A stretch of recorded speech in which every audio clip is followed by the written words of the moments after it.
اتفقنا هنفيد بعض، وبما اننا هنفيد بعض طبعا انا قريت كل الاسئله اللي انتوا قلتوها عن الشعر وازاي نستخدم كذا وكذا. انا عارفه كل اللي انتوا سالتوه والله العظيم، وكله بس انا بعت من عند الجزار ان انا اجيب النخاع واعمله لكم واوريه لكم بيتعمل ازاي.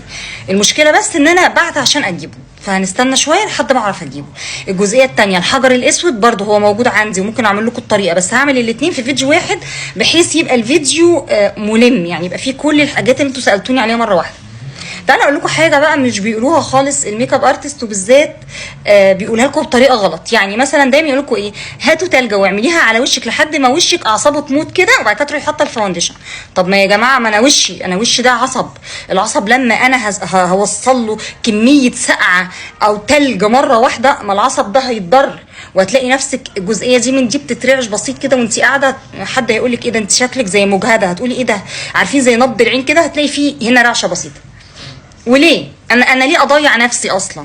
طيب نعمل ايه بقى علشان تبقى طريقه كويسه؟ واحد، انا همرر التلجايه، انا مش هحطها على وشي، همررها تمريره وسريعه. اتنين، اي ميك اب ارتست ضد اللي انا بقوله ما تشوفيش فيديوهاتي. ليه؟ عشان انا بفيد الناس.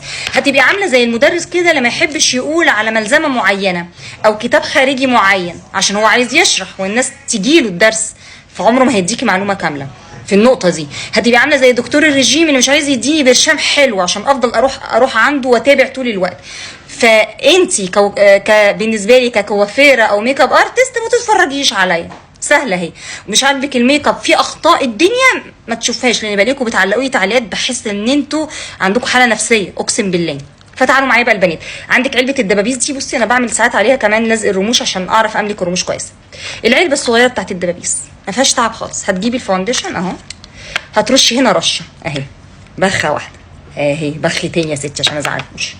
هتجيبي التلجايه، هتوقعي التلجايه جواها ثانيتين، عدي مع نفسك كده، ثانيه اتنين تلاته.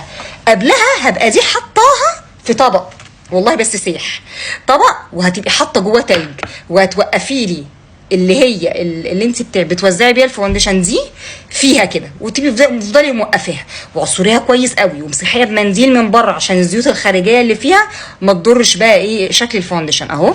بعد كده انا بس هوريكم بسرعه بما اني خارجه والله، فاهي اهو الميه جريت، عشان بس ما يقعدوا يقولوا لك ايه ده هيفصل، ما فصلش اهي، الميه جريت والفاونديشن اتجمد. اعمل بيه ايه بقى؟ هروح عامله كده اهو اهي، انا هعمل لكم على ايدي اوكي اهو، بصي الشكل كده اهو اهو، وقابليني لو صح من